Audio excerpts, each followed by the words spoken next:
of scary hack stories. A DevCentral special for Cybersecurity Awareness Month this October. You've been warned. So let me start by saying that this spooky, crazy hacker story happens around Christmas of 2011. Just a short period of time before Christmas, I got a call from a customer, a very large electric utility company. The phone call went something like this. Hey, David, we've been hacked and we don't know how bad. We know you've got a lot of experience in incident response. Can you come and help us? Well, needless to say, I was on the next plane out. Believe it or not, the first indication of the attack was a false positive. or maybe it should more correctly be called an incorrectly labeled positive. Our network security products were identifying what appeared to be a peer-to-peer or P2P communications, but it wasn't labeling them as such. As we investigated the traffic, it was indeed very strange. I'll come back to that in a minute. But shortly after I arrived at the customer's offices, we began to review all of the logs of perimeter devices, IPSs, firewalls, VPNs, etc. Nothing looked out of the ordinary. The big challenge of this problem was that the company was a large producer of electricity, and this was critical infrastructure. We could see activity, odd-looking P2P communications on the internal network, but nothing unusual from the external network.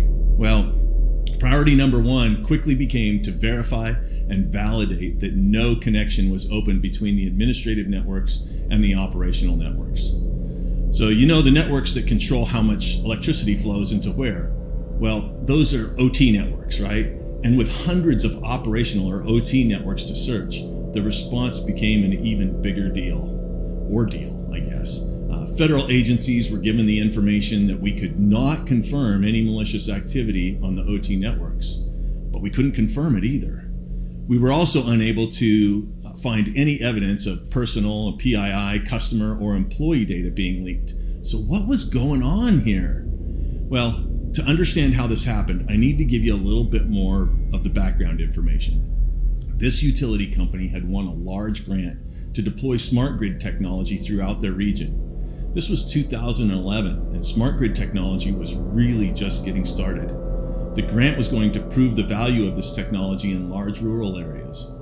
To execute on the grant, the company had outsourced the development to a company who then hired third-party independent contractors from all over the Pacific Rim. Contractors were from Korea, China, Hong Kong, etc. When I discovered this, I started asking a lot of questions. How are these contractors connected to the internal network? What resources do they have access to? How do they communicate from their home office? For hours, we did research to verify all the data we collected when talking to the contract administrators. And here's what I found out.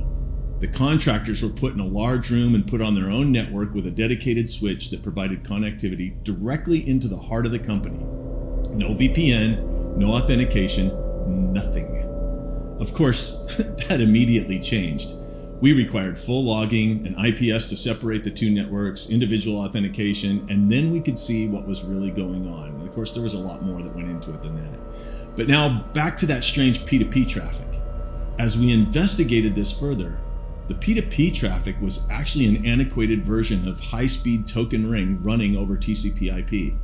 No IDS or IPS was going to decode high-speed token ring, not even in 2011 or 2012. Every device that was compromised was hit with a fileless attack that modified the IP driver to accept this traffic. It was a zero-day attack that only worked on the version of Windows that everyone in the company was using at the time. This attack would randomly find appropriate Windows computers, compromise them, identify interesting files from project directories, and then the attacker would use the high-speed token ring network to copy the files to his computer. And now for the big reveal. Probably already figured this out, but the hacker was in the building.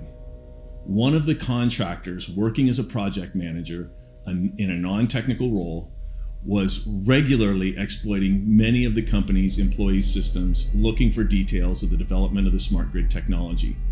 Most of his traffic was ignored as the P2P false positives. He wasn't interested in the OT systems. This was purely an attack for economic gain.